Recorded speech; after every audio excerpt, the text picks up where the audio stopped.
ये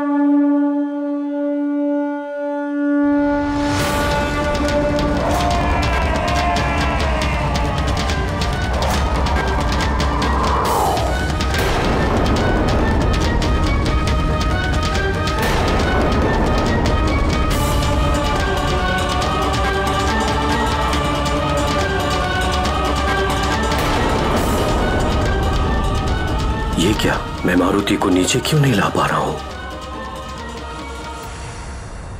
देखिए, सब युवराज को देखकर कितने प्रसन्न हो रहे हैं।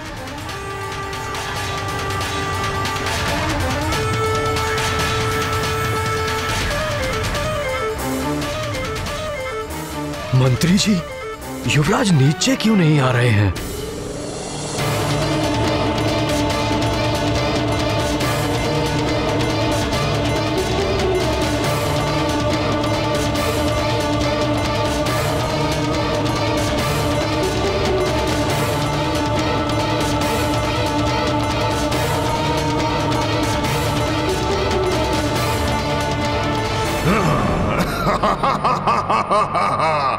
परछाई अब मेरी पकड़ में है।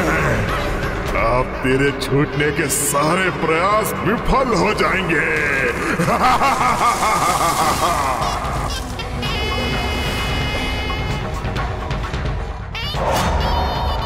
ये परछाई तो मैंने जकड़ रखी है, पर कहाँ गया वो जंतु? मेरी दृष्टि से दूर कहाँ छिपा है?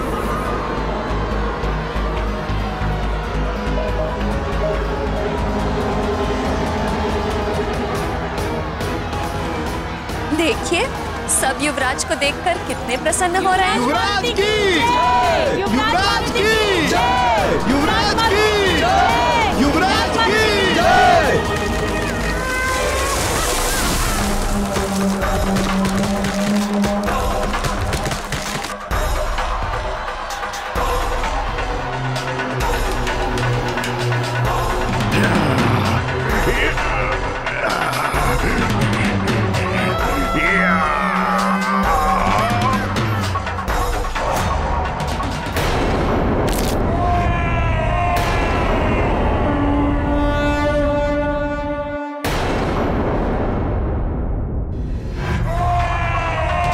मुझसे चल, तुझे मैं अपना ग्रास अवश्य बनाऊंगा।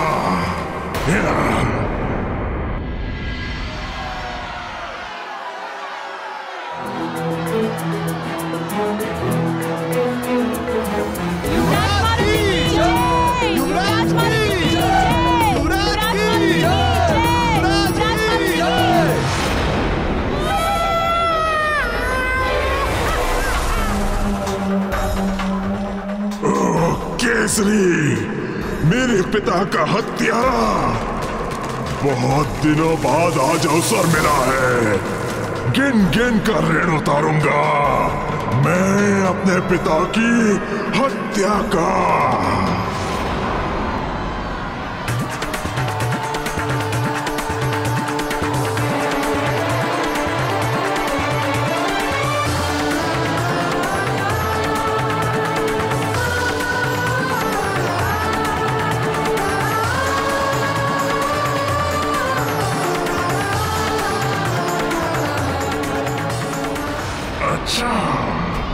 तो मेरे हाथ से निकला जंतु केसरी और अंजना का पुत्र है।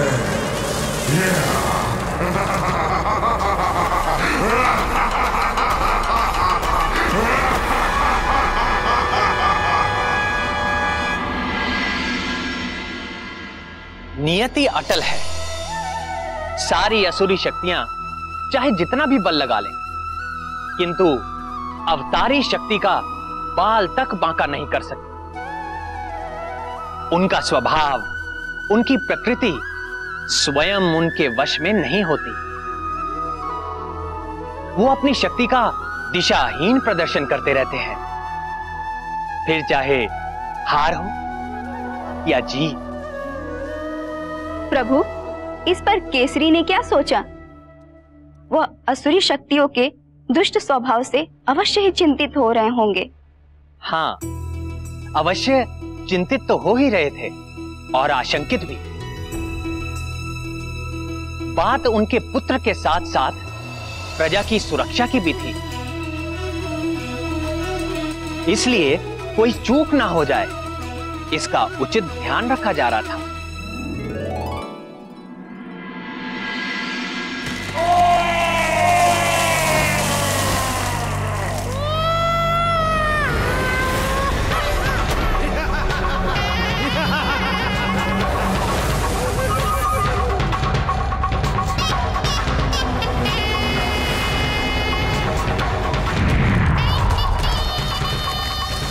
हिंसक वन्य जीवों की चित्कार से शंभ साधन वन और भी अधिक भयानक लगने लगा है। चित्कार से ऐसा प्रतीत हो रहा है जैसे कोई संग्राम के लिए ललकार रहा हो।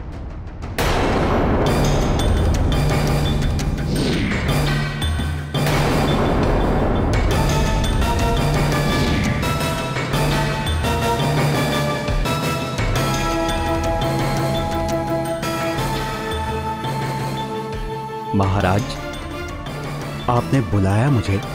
आज प्रातःकाल जो घटना घटी है उसे लेकर मैं बहुत चिंता में हूं मंत्री जी। जब प्रजा को हम मारुति के दर्शन करा रहे थे तब मारुति कुछ क्षण के लिए हवा में अटक से गए थे। अपना बल प्रयोग करने के बाद भी मैं स्वयं अपने पुत्र को नीचे नहीं उतार पा रहा था। क्या ये उसी आसुरी शक्ति का प्रभाव तो नहीं? निश्चित ही इस घटना के पीछे वृक्षासुर की आसुरी शक्तियों का प्रभाव होगा महाराज। छल और बल का बड़ा ही महारथी है वो दुष्ट।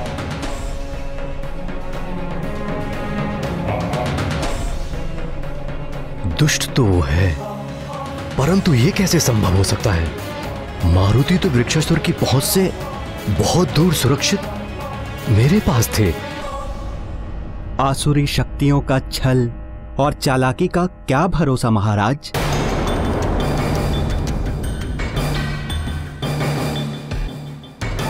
पर संबसदन कुल के साथ समझौते के कारण हमारे राज्य का एक पक्षी भी उस वन की सीमा को पार करके नहीं गया।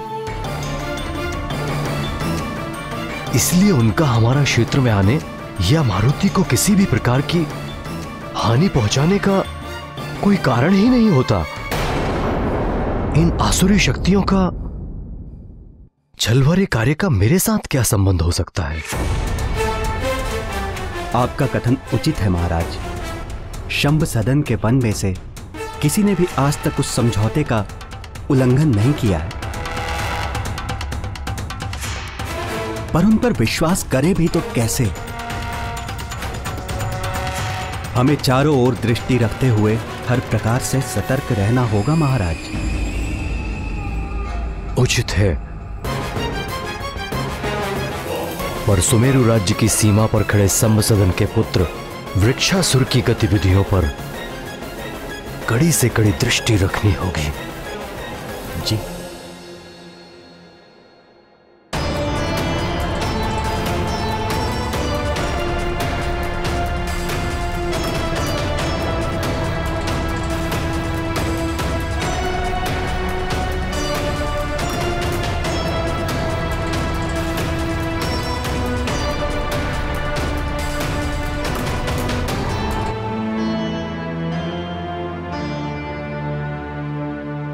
सुमेरु राज की सीमाओं पर वृक्षासुर की गतिविधियां?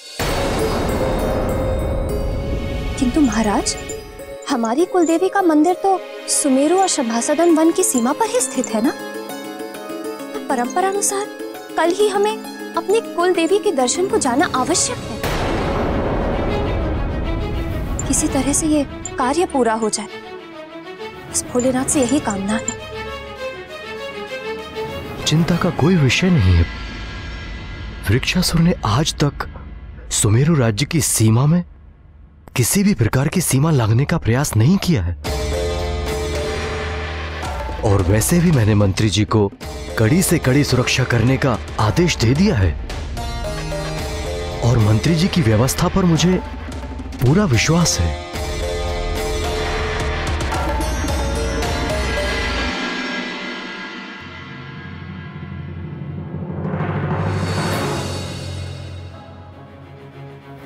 निश्चित ही कल मारुति की सुरक्षा की विशेष व्यवस्था करनी होगी। सुरक्षा में किसी भी प्रकार की असावधानी ठीक नहीं।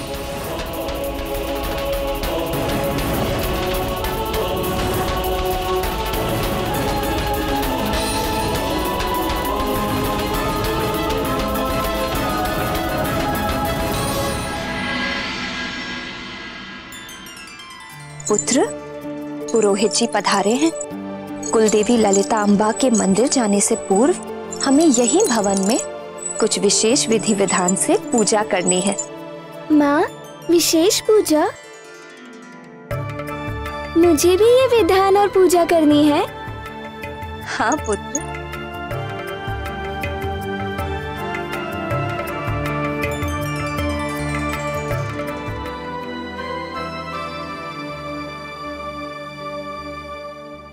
ओम नमः शिवाय।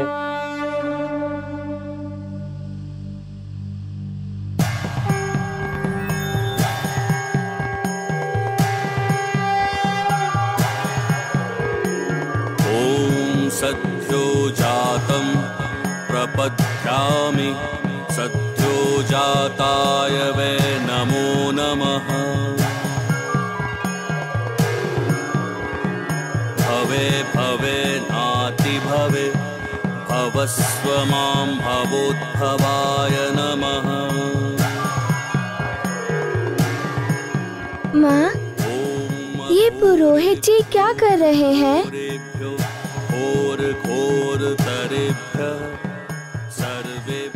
महादेव पृथ्वी, अग्नि, जल, आकाश और वायु के सार तत्व को धारण करते हैं।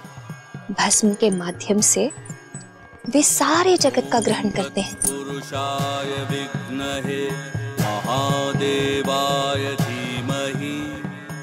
महादेव शिव को भस्म का श्रृंगार सर्वप्रिय है पुत्र। उनके श्रृंगार के लिए पुरोहित जी ने बेल, शमी, पीपल, बड़ और अमलतास के पेड़ के काष्ठ को शिव मंत्र का उच्चारण करते हुए जलाकर भस्म को तैयार किया है। वही भस्म शिवलिंग के पास पड़े कलश में रखा है। महाकाय महाकाल जगतपते महाकाल और अब पुरोहित जी उस भस्म को पीले वस्त्र में बांधकर एक पोटली बना रहे हैं। महाकाल महादेव महाकाल महाप्रभो महाकाल महारुद्राय महाकाल नमोस्तुते। महाकाल महाज्ञान महाकाल तमोपहन।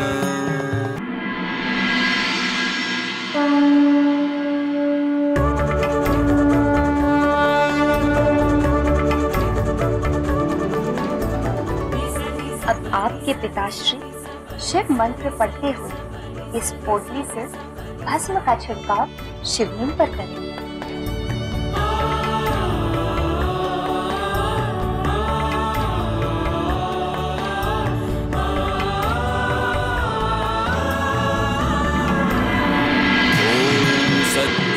जातं प्रपद्यामि सद्यो जाताय वै नमो नमः।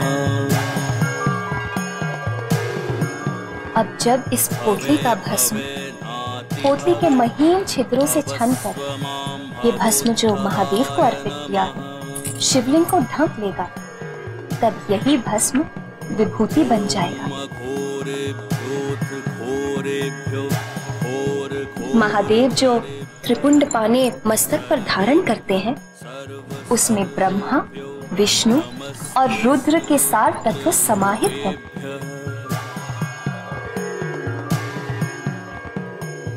इस विभूति को अपने मस्तक पर धारण करने से शरीर, मन और विचारों की शुद्धि हो जाती है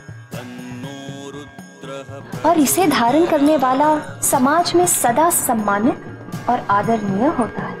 त्र्यंबकं यजामहे सुगंधिं पुष्टिवर्धनम् उर्वारुकमिव बन्धनान् मृत्योर्मुक्षीयमामृतात्। ॐ महाकाल महाकाय महाकाल जगत्पते महाकाल महायोगिन महाकाल नमोस्तुते।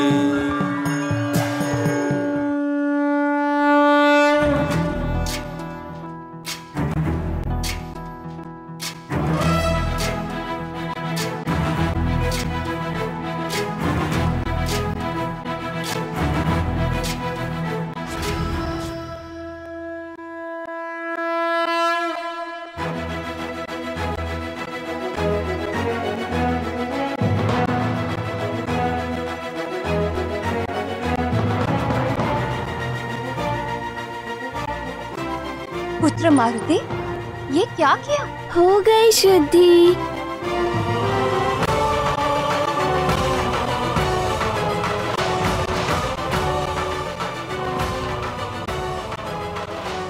माँ, अब मैं इस बची हुई भस्म का क्या करूं?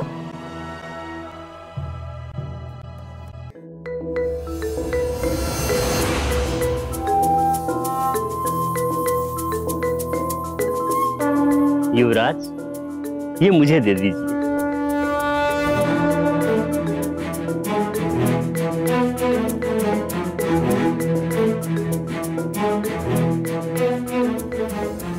कितना महान बालक है ये। इस बालक के स्पर्श से भस्म में विभूति बन गई।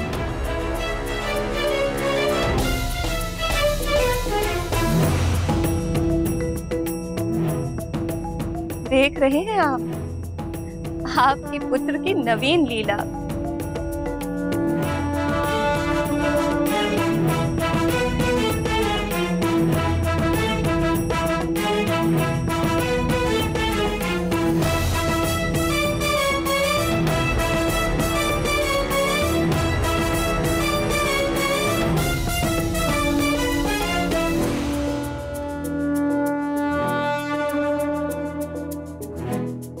हे गौरी शंकर, 10 ही दिन में मेरा पुत्र 5 वर्ष के बालकों जैसा दिखने लगा है।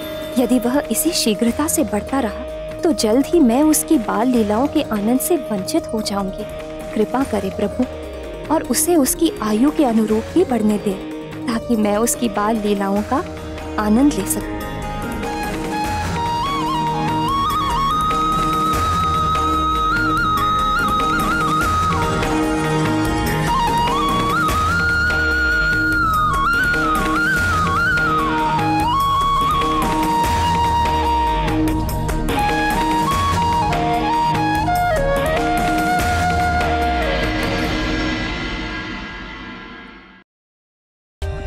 For more updates, subscribe to our channel, click the show links and enjoy watching the videos.